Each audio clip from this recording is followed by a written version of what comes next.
Keep the miles up.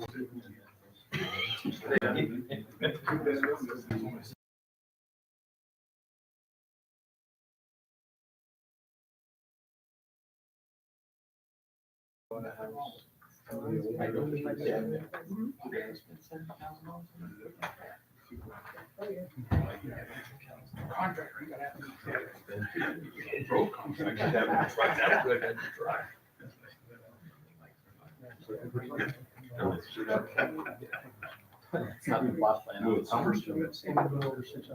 For what? I do the elevations twice. I did. We are witnessing these. You must have, no, you put a lot down. Right, go back and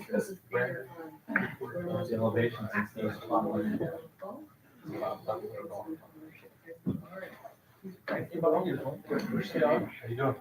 you doing? Yes. Complete gut. I was fire department cut the big hole in the roof on them, but pretty close to what my house was when I first. Yeah, we had to gut them out, stuck it up. They cut through the trusses. Usually they did. Which that's fine. You had to do it, you had to do it. Cut Uh, right through. Normally they shouldn't cut through the trusses. It's The feeling we are was a Dixon crew. So I was Dixon. I saw, I'll be on California. Oh, So they with our were? guys. Our guys were waiting for the grass. Cut through and wants to change the whole truss over there. Yeah. I said, Bay wow, Area. wait a minute. Oh, we need to do this. Okay, we'll call to order the planning commission meeting for the city of Winters on January 28th. Doggo, would you call the roll, please? Commissioner Adams? Here. Capitano? Here. Gonzalez? Here. Riley? Here. Schrock? Vice Chair Baker? Here. Chairperson Meyer? Here. If this was Rotary, I'd charge you $2 for your phone. The, fine, excuse me, I'm out of touch, it'd be $5 for your phone. Gene, would you lead us in the Pledge of Allegiance, please? I pledge allegiance to the flag of the United States of America and to the republic for which it stands, one nation, under God, indivisible, with liberty and justice for all. Thank you, Gene. Okay. At 6:31, we will have citizen input on anything not on the agenda. And the only thing we have on the agenda tonight is a triplex. Does anybody have anything they would like to discuss? Please come forward, your name and address. My name is Christopher Flores. I'm the current Civic Spark Fellow serving the city of Winters right now. I'll be helping out in the city. I have your letter. Thank you. Appreciate it. Here with the city working on climate adaptation and resiliency projects through August of this year. I've been in contact with Commissioner Chairperson Meyer to hopefully introduce and pitch the idea to you all here this evening. The idea of that the city has instituted a climate action plan development board, which is a mouthful, but essentially in the short term kind of sentence structure of that is that over the next few months, I'll be working on finalizing the city's current draft climate action plan. So that way it has a resource to use moving forward. And I'm here tonight, not necessarily seeking a decision, but just echoing that invitation that I'd like to see a liaison from the Planning Commission on this climate action plan development board to assist with, expertise on different city elements that would be relevant from a planning perspective, such as consistency in with the general plan elements that are already existing in our city's general plan and how those might be incorporated and vice versa into the climate action plan moving forward. Okay. Christopher, thank you. And if you'll just stand right there, we have discussed this on the among the commission. We have Ramon has volunteered to be that person. So I guess do we need should we make that official? Yes. I need a motion to make Ramon our liaison. So moved. A second? Second. All in favor of Ramon being the liaison to the Action Climate board? say aye. Aye. You have a liaison. Thank you. Thank you for being here. The consent items.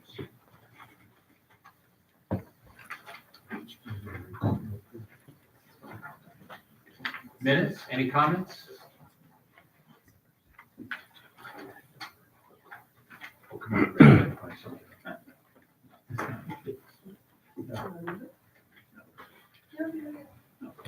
Move to approve the minutes.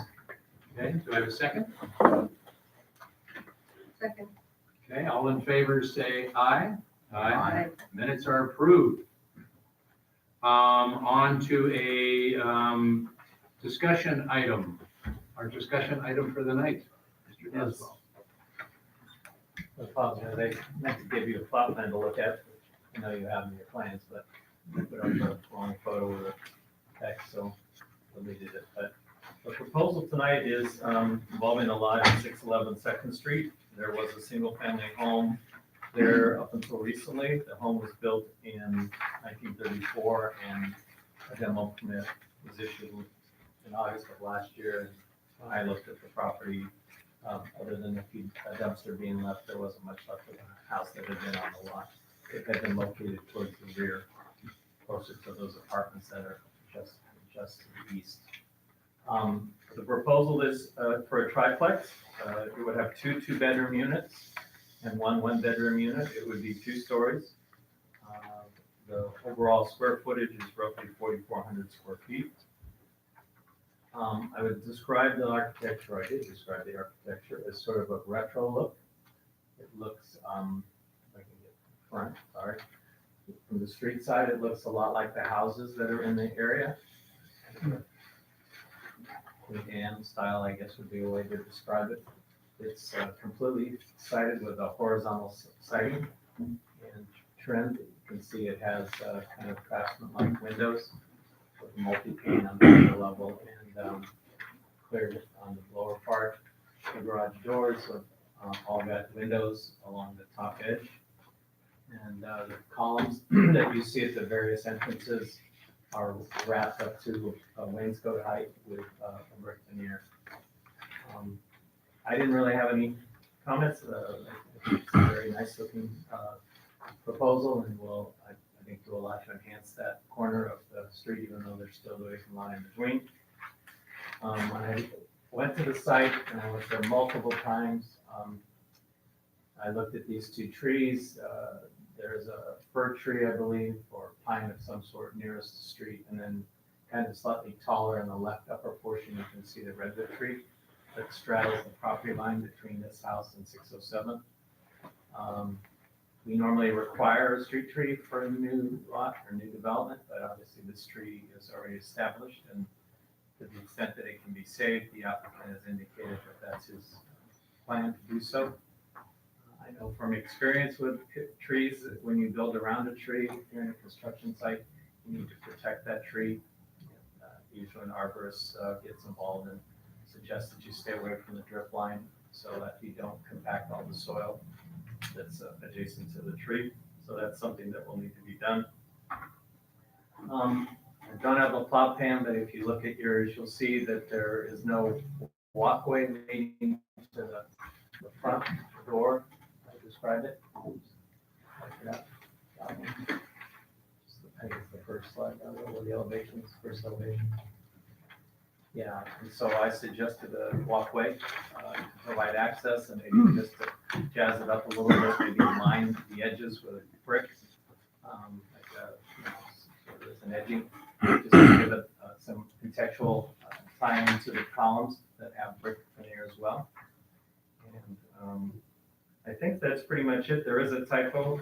They always use a template from a previous staff report. I very seldom start from scratch. And if you look under the findings, this site is actually designated high-density residential, and on the general plan, and it's zoned R4, which I do start off my staff report by mentioning those items. So if you look at when you do make a motion, I would just say that you ask that you amend the 2 findings. Yeah, Studio, I believe, or one bedroom. Is the one bedroom in the back upstairs over the garage? Yeah. it's And only then the single. other, the two bedrooms are, Correct. Correct. So they're corresponding to their garage right below. Okay. Pretty decent size, 2 bedrooms. questions, commissioners? I have several, but I'm gonna hold them till after the. After, okay. Anyone else? Okay. Why don't we open this up then at 6:38 to public comments on this project? Anyone who would like to comment on this? Seeing none. I had a we will question. close. Had a question. Yes, if you come up to the podium, name and address. Michael Amata, and I'm at 210 Grant around the corner. You mentioned 4,400 square foot. That's for all 3 units. When I looked at it, I Well, thought it I'm was sorry, that's- 2,900. Well, that includes the garage space and stuff. Okay, that was my question. Yeah, that's includes both. Thank you. Sorry. Okay, that's the total square footage. Thank you. We'll close the public comment. Thank you for raising the question. Comments, questions, commissioners? I'm sorry. Yes. That means no more questions. I have one other Why don't question. you come on up and ask? Okay. We'll reopen it. I'm sorry. I'm wondering if there were any variances, requests for variances or anything outside of the normal code. Yeah, it complies with all of the R4 regulations, setbacks, lot coverage, parking, height. There are no variances that are needed for this project to move forward. Okay, Thank you. thank you. Now we'll close the public comment. I can ask you a question. Comments? Or questions of the, Well, I'm not sure who's best to answer. So I noticed on your condition of approval 3 on the arborist, that you're saying they have to work with them. You went into a lot more detail in your presentation than what is in the conditions of approval. It is a lovely tree. And many cities do have sort of pretty strict tree rules, which so I'm just wondering if there should be more additional detail in there to help ensure survivability, or perhaps you can answer that. I tend to trust the arborist that he or she will do what's necessary to make sure that the tree is, and then if you'd like, maybe a report can be provided to staff as to what the arborist is suggesting. And are you talking a certified arborist? Yes. Certified So arborist, maybe we can add that. that would be fine. Not a tree person necessarily, but a certified arborist. And they would, typically, they would make up a report. Correct. And that report would talk about the condition of the tree and what is required to protect it. And a lot of times they'll put something around the trunk in case of tractor. I've seen it where there's like a orange fencing material, plastic. But also fence the trunk itself, because you can back right over that. Yeah, I mean, one of the things I don't want the tree to be saved if an arborist looks at it and says this thing can't be saved. Right. It's got various diseases or rot or some other thing that's gonna make it, die shortly thereafter.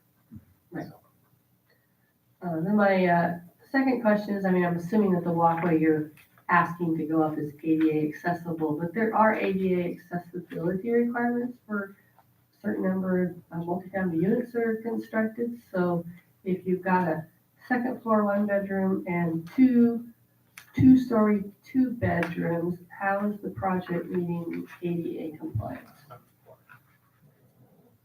There's a nice guy in the back with a beard that might be able to answer that question. I don't know that well enough to answer it, so. Are you saying that because it's a triplex, it's less than multifamily and therefore it's exempt, or, I ADA does, honestly don't know. I can't probably answer that. then that'd be great. we're gonna have Gene. Yeah. Can you shed some light on that, Gene?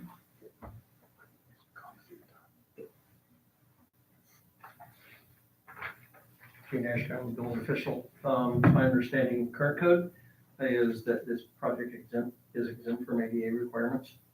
We are under a 2019 code we just adopted the 1st of January. So we will review that. If it is required, that will be brought up in plan check. We will make it at least one unit accessible, if that's but I believe, I know under the 16 code, it would have not been, would have been exempt project. Well, it is 3 units, so I'm not sure where the current code falls. So I'm not gonna give you that answer, because I'm not 100% sure either, but I can tell you the past code that we just got over in December 31st, it would have been an exempt project, so I'm assuming it would be here soon. So given that, if I may, Please, here. should we add some potential condition of approval to make sure that's not missed for review, or? The plan check need to be. It will definitely not be missed if it is code, it will pick up in the code, the plan check. Okay. Other questions, comments?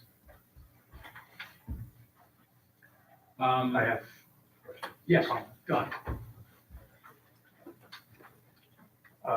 It was my understanding that, Name. I'm sorry, Don Jordan, 718 Hemingway. Thank you. And myself, my wife, and my father and mother are the owners of the project. It's my understanding that there was no ADA, to answer your question, requirement until you get to more units, and triplex didn't fall into that. Basically, the project wouldn't work if you had to make, or it wouldn't work as it's designed, because the bedrooms are upstairs, not downstairs. There's not enough room for downstairs. To answer, So just thinking that, let's just say if you go to the new code and it is, sometimes what, and this is just a suggestion for you, if there's a bonus room on the first floor, sometimes what people do will make it so it can be a bedroom to make compliance, so that's a thought for you. probably change the living room into a bedroom, and then when the people move in, they can do whatever they want with it. Just just that. Do bathrooms generally comply in all new builds? If they had to be an ADA accessible bathroom, it would have to be a special Have bathroom. to be It didn't have any bottom to the vanity. But I Larger believe, bathrooms. however, and Jean can answer this, the doorways have to be a proper width. All the doorways in this structure are all 3.0, all the entry doors in there meet that qualification. Okay, so that would be a Okay. big change. Okay. It would not be a big change because it's already designed such. as such. The other thing is on the walkway, you mentioned brick. Or Something, yeah. something there So to match the columns. the driveway, the concrete driveway already is laid out to have, if you look a lot of the old streets and sidewalks around, not the sub streets, a lot of the sidewalks, they have a 4 or 5 inch groove off the edge of it. It's kind of the old style. The driveway was gonna have that, the sidewalk going up was gonna have that same design. Trying to put brick veneer laid on top of concrete, eventually concrete moves, cracks, the brick pops off, and looks really bad, so. We were not planning on putting brick, I hadn't got the whole thing yet, but, I would prefer not to do that just for those very reasons, that the brick will eventually pop loose. I repair it around town all the time, and there's no point in introducing another problem. Also, the architect put in the gridded windows, and we were not planning on putting, they're kind of an my opinion, they're kind of an out of style window, really don't use them anymore. But, so if there's some real desire to have gridded windows, it has nothing to do with cost. It's just that most people would rather have a clear piece of glass to look out without a bunch of grids, and when you get windows that are small, you start chopping them up. It doesn't make for good sightlines.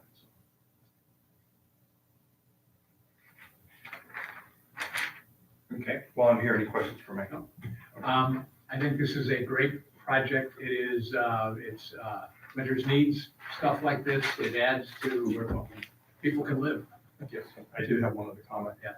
I spent over 20 years as an orchardist, basically caring for orchards. Currently, we farm walnuts, prunes, almonds, And the tree that is in question is virtually on the property line. You would agree that on the property line. There's another one that's just off the edge of the property line. And I know how to take care of the tree. The tree is in decent shape. The project is probably at least 30 feet away from this tree. It wouldn't be involved in it. And it seems like to have a requirement that I've got to go spend thousands of dollars for an arborist to come in and tell me what I already know, put boards around the trees and all that kind of stuff, is nothing but adding cost to it and more cost, higher rent, so on and so forth. It just doesn't make sense to incur that kind of expense when it's really not in the way. I don't know if you feel the same, or you not feel the same, but Dave looked at the tree. It's not really in the path of any of the construction. Doesn't seem like, it seems like that's an expense that is unwarranted in my opinion. Yeah. I've been involved with this for many, many years in Davis. You have. And, what happens is, I don't care what you say, somebody's gonna back a forklift, underneath that tree. Somebody could back a tractor into the tree or hit it with a bucket. I've seen it happen. Mhm. And an arborist report is not thousands of dollars. It's, I don't know what they are. But, I think it's an expense that really, needs to be dealt with, needs to be paid. Lisa?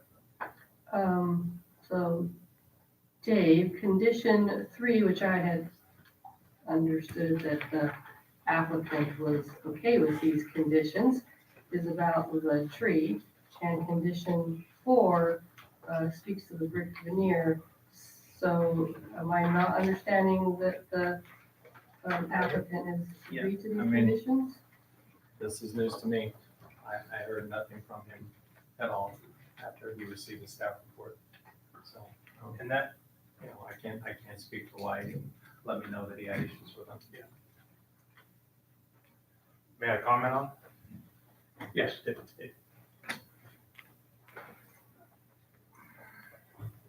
It's not that we can't do it, okay? It just seems like in looking around town, I think the brick veneer, not on the columns, but on the side of the sidewalk, I was just considering that I think I know what's gonna happen to it. And anybody in construction would probably verify the same thing. And we just wanna keep it as nice for as long as possible. So if one of the conditions is to put brick along there, we're not talking a ton of money. I'll put the brick along there and pops off. I'm not worried about that. It's not that big a deal. As far as the tree goes, would you consider just putting a cyclone fence, temporary fencing around it, 15 feet from the trunk, or you put it the drip line or whatever? That would potentially satisfy the same thing. I don't know if an arborist costs $300 or $500, it's not a big deal. I've been on projects where they've spent thousands of dollars on having arborists come out, checking, testing, ground probes, all this kind of stuff. So I don't know firsthand on this project, but that was my only comment. So I think what you're looking for is protection around the tree so nobody backs into it. That's what your comment was, Pat. And certainly a couple sections of temporary cyclone fencing around the thing, like they're running halfway down Hemingway right now, would more than satisfy that. I think, Yes. Question. Great. Maybe John or Dave can answer this one. This, I think, is the first time I've seen us condition the granting of design review on anything to do with the tree, other than installing a tree. So, or making sure there is a tree. So is there something unique? Is that just, No, I think that you don't typically find houses that are, or lots that already have a tree there that's pre-existing, that's worth saving, in lieu of tearing it down and putting up a 15-gallon street tree. so hypothetically, if the applicant wanted to come in and remove the tree and plant a different tree, would we be able to deny the Yes. design review Yes. based on that Well, alone? That would be an extreme, but yes. Landscaping is part of the design review process, and so you would have that discretion. But there is a little bit of room to kind of find a middle ground, I think, based upon what the applicant's saying is if he can ensure protection of the tree and avoid the area generally enough to not have to do the report.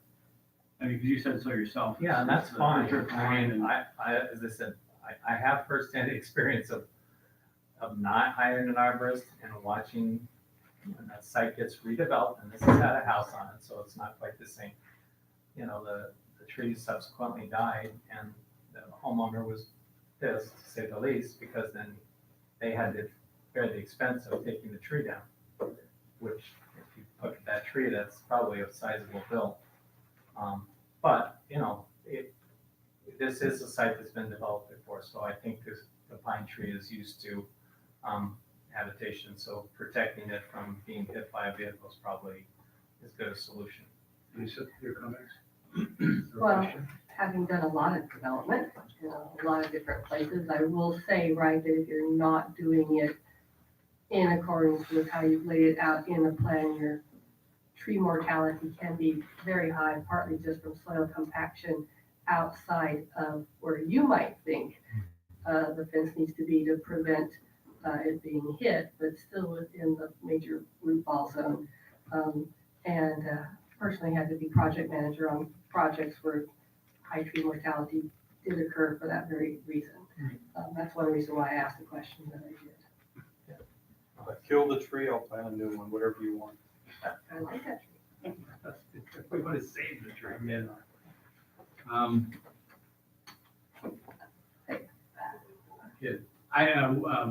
Go ahead. Yeah, don't want to negotiate from the dais on conditions of approval that have been approved. And I am willing to remove the staff recommendation on this item if folks are ready for a motion. Well, I've actually, one other point, and we dealt with the same thing on another project recently, and that is if the fence has to be redone in certain areas, we are requesting the metal posts in the fence so that they're there a long time. And so if we could add that to the conditions. And the windows, is staff okay with not, I'm fine, you're good with that? I'm fine. Okay. We've done that elsewhere. So what you're saying is you would approve it as it's written? As it's written, and, you know, knowing that that's just a detail in the Yeah. rendering and not one of the conditions of approval on the windows. What about the bricks? Well, he didn't raise objections prior to bringing it. I don't know how the rest of the commission feels about the brick piece. And just so, you know, my suggestion is not to place brick on top of the walkway and create a quote-unquote brick walkway, but rather edge the walkway with brick. You do and you set it in. Yeah. Inside. Yeah, and so you would be using full-size bricks, obviously, to edge it, because of the fact that the walkway's got a certain thickness of its own. Okay, Okay, so you're ready to make a motion. you ready to make a motion? I am. I would move staff recommendation with those additions, With the tree, what with the tree? with the condition number 3 in place for the arborist report, with the metal poles, if there's fencing to be replaced, allowing the clear pane of glass as opposed to the gridded windows. Okay, so we have a motion. Do we have a second? One second. We have a motion and a second. All in favor of that motion, say aye. Aye. Any opposed? It passes. Okay, thank you. That's a great project, and the city, it's gonna be wonderful to have that up in the city and people living in it. It's a lovely design, thank you.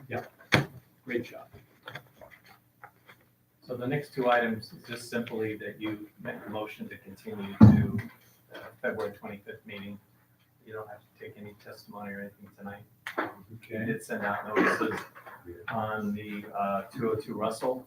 So if there's anybody here that wanted to speak on 202 Russell, that would be up to you.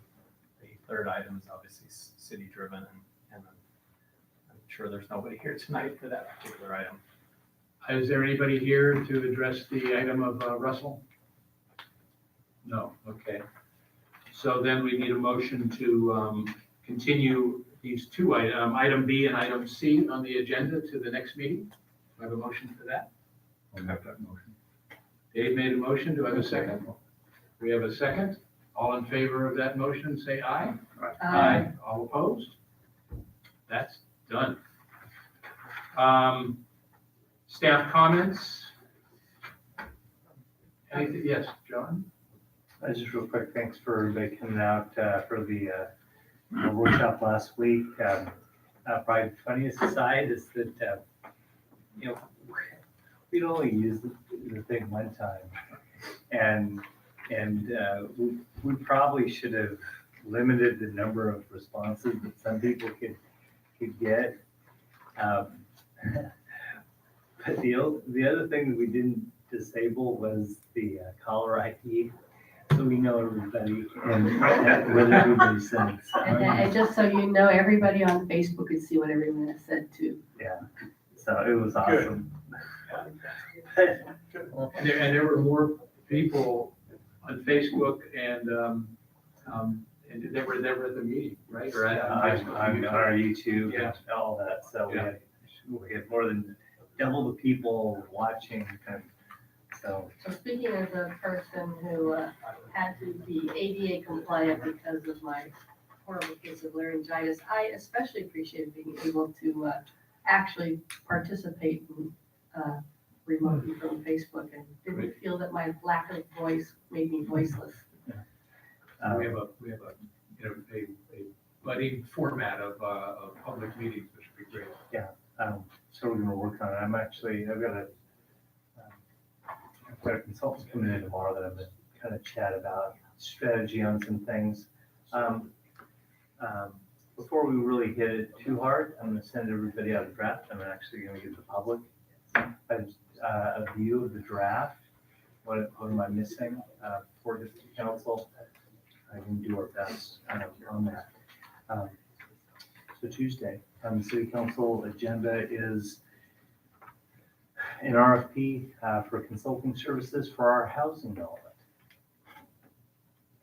So that's actually a project, the planning commission will play a very big role in that. This is actually an amendment to the city's general plan. You adopt the element, lots of stuff in it. There'll be an advisory committee that I think will probably have at least one member of the planning commission on it. And then specifically, there will be meetings where we will invite members of the planning commission to be there, especially as we get into things like the Affordable Housing Steering Committee. They're going to be playing a role, obviously, the commission, ultimately it's the planning commission that's going to make the recommendation on the housing element to the city council. So you got a pretty important role. So stay tuned on that. And obviously, there's a lot of stuff going on in town that may have very dramatic impacts on our housing element. So stay tuned. Got a question for you, John. The Airbnb VRBO implementation, is that moving along? Have people begun registering and paying their tax and everything? Well, we're getting everything out of Airbnb, but VRBO and all those are a little bit of a challenge. Our finance director and I, we actually talked about this yesterday on an overall strategy on tracking. There are some services out there. We talked about the idea of just tracking like our TOT, and we finally decided that would not be a good idea, but there are tracking services out there that track short-term rentals. So we can know when places are being rented. I think we kind of get a gauge on how much the final deals are on various things. So we're working through it. As far as applications, I don't think we've had anybody. But they all went Nobody's through it. voluntarily applied yet. I need to get together with a staff person that's compiled a list of things we know to be at least existing ones, Send out some letters and and start send the out some process. letters. And that's all I have. Okay. I too want to thank, the commission for two meetings in a row. That's, I think we all got the pitch early on. Oh yeah, one meeting a month and we canceled a bunch of those anyway, so. At least that's what Bruce told me. And and so there's going to be more of these meetings in the future, as John referred to. We all got an email from Joe Bistro, Joe the Butcher. Has he been directly contacted and discussed regarding his concerns, Dave? I did not get that email, so I don't know what it's about. It was sent to you? This was weeks ago, right? Yeah, yes, yeah, Oh, that- well, January 1st. It was after we approved the Phase 2 house, I believe Alan has dealt with him and not me. He's the Okay. engineer. and he was contacted. Yes, That's- yes. that's- I've CC'd on it. Okay, okay. Well, a lot, okay, yeah, it was, well, a bunch of us were, but, you should feel bad about this, Pat. He left you out. So I don't feel bad. Yeah. Okay, any other comments? All right, so, at 7:04, the meeting is adjourned. Thank you, everyone. All right, Rodney, you get to fire up the debate over a tree and. Yeah. You might want to read that. And then, And tree, it's how you become a planner. You go out and- We have some very Yeah, good you- comments.